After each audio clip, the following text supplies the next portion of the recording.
The Ghost in the Machine. The vast silent theater of the night, a single window glows high above the sleeping city. Inside, a man stands silhouetted against the urban sprawl. This is May 2011, and from his lavish suite in a five-star hotel, Dan Saunders watches the rhythmic, silent dance of police lights on the street below. His hands, clutching a glass of champagne he can no longer taste, won't stop shaking. This isn't the tremor of excitement. It's the raw, visceral hum of fear. Just 4 months ago, this scene would have been unthinkable. 4 months ago, Dan Saunders was a broke bartender in a sleepy Australian town. A man so ordinary he was practically invisible. He was the guy who served you a drink, wiped down the counter, and faded into the background of your own life story. He was a ghost long before he found a ghost in the machine. But then, fate, or perhaps a catastrophic flaw in the digital universe, dealt him a card that most people only see in movies. He discovered a glitch in an automated teller machine. Not just any glitch, but a key to a vault with no bottom. An infinite money glitch. He exploited this digital anomaly to pull $1.6 million out of thin air. He flew on private jets, draped himself in luxury, and tasted a form of power he never knew existed. But power, especially unearned power, has a price. Tonight, the flashing lights outside his window are a final curtain call for his fantasy. A knock on the door is imminent. This story isn't just about the money. It's about a question we've all secretly asked ourselves in the quietest moments of our lives. What would you do if you could get away with it? This is the story of how an ordinary man hacked the very concept of money, and how long he could survive in a reality he had built on a foundation of lies before the bill for his dream life finally came due.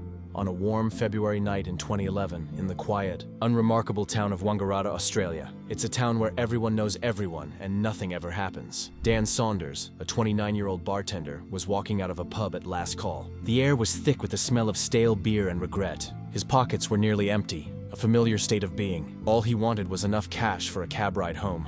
A small, mundane transaction in a life filled with them. The clock had just struck midnight, the witching hour when the world transitions from one day to the next. As he inserted his worn bank card into the stoic, glowing ATM, a strange message flashed on the screen. Balance unavailable at this time. It was unusual. Dan knew his account was empty, but this wasn't the familiar, embarrassing, insufficient funds warning that usually greeted him. This was something different, something impersonal, something odd. Fueled by a mix of cheap beer and a lifetime of quiet desperation, he tried something illogical. A Hail Mary pass in the empty stadium of his finances. He attempted to transfer $200 from his maxed-out credit account to his barren savings account. As expected, the machine, a guardian of financial logic, responded with a blunt, final message. Transaction canceled. Most people would have walked away, defeated. Dan almost did. He turned, ready to begin the long, lonely walk home. But a nagging thought, a tiny spark of what if, made him pause. He looked back at the machine, its screen glowing expectantly in the dark. What if he skipped the transfer?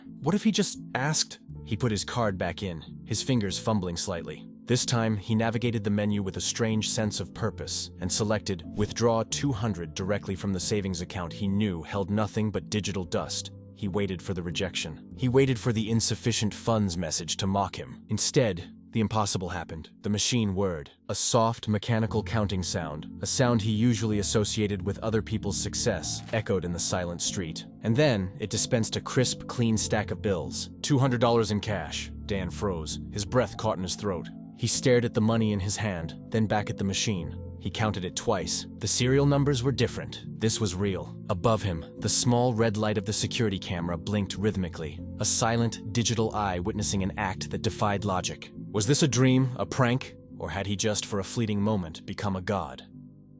The loophole in the ladder. That night, Dan didn't just test the machine once. He pushed his luck, prodding the boundaries of this newfound miracle. He went back. $500, the machine obliged. Then $600. More cash, flowing from a wellspring that shouldn't exist. He laughed out loud on the empty street, a sound of pure, unadulterated disbelief. It felt like he'd discovered a cheat code for reality. When he finally stumbled home, his wallet was bulging with $300 he didn't own, and his mind was a maelstrom of exhilaration and terror, all centered on one question. Will the bank find out tomorrow morning? The next day was agony. Every phone call made his heart leap into his throat. Every passing car seemed to slow down outside his house. Finally, unable to bear the suspense, he called the bank's automated hotline. He braced for the worst, a frozen account, a stern message to contact the fraud department. But the robotic voice on the other end simply read out a negative balance and nothing more. His account was active. There were no alarms, no frantic calls. It was as if a $1,300 hole in the universe had gone completely unnoticed. It was in that moment of dizzying relief that Dan understood the secret. He had stumbled upon a fundamental flaw in the system. Between the graveyard hours of 1 a.m. and 3 a.m., the bank's ATM network went offline,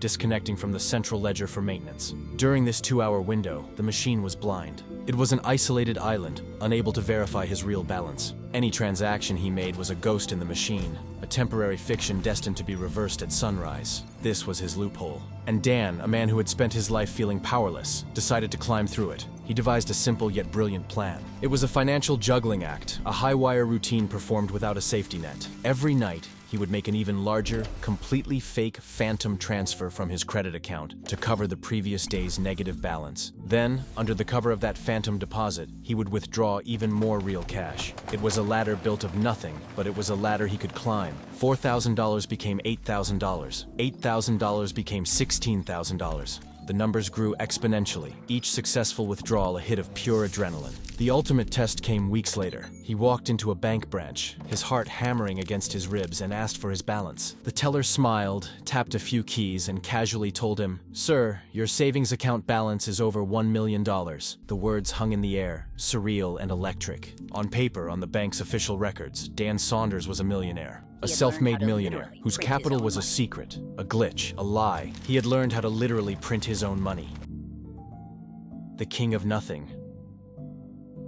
And so began the wildest, most hedonistic ride of Dan's life. For the next 5 months, he burned through $1.6 million with a vengeance, as if trying to spend it before it vanished in a puff of logic. He chartered a 20-seater private jet to take him and his bewildered friends to a luxury villa in Bali. The pilot, making small talk, asked how a bartender could afford such an extravagance. "Crypto," Dan replied with a practiced, easy smile. The pilot nodded. No further questions asked. It was the perfect lie for a world obsessed with digital gold rushes. He booked entire floors of 5-star hotels, handing out $100 bills as tips to stunned staff. He once walked into a high-end Melbourne nightclub, put down his black card, and spent $50,000 on vintage champagne for everyone in the VIP section. The bar tab alone could have bought a new car. He was living a movie montage, and he was the undisputed star. But it wasn't all selfish indulgence. He discovered a new, even more intoxicating high: the power of generosity. He quietly paid off his friends' crippling student loans and university tuition fees, never asking for anything in return. He became a local legend, a Robin Hood figure for the modern age. The mysterious bartender who had struck gold, the man who would pick up any tab, solve any financial problem with a casual wave of his hand.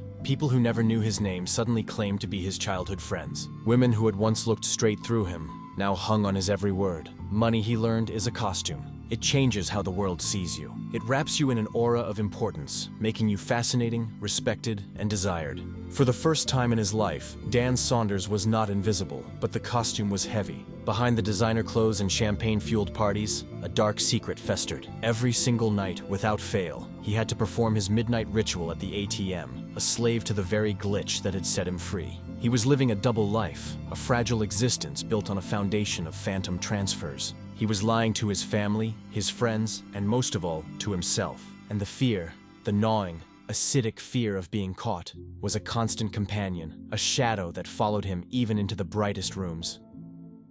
The cracks in the mirror.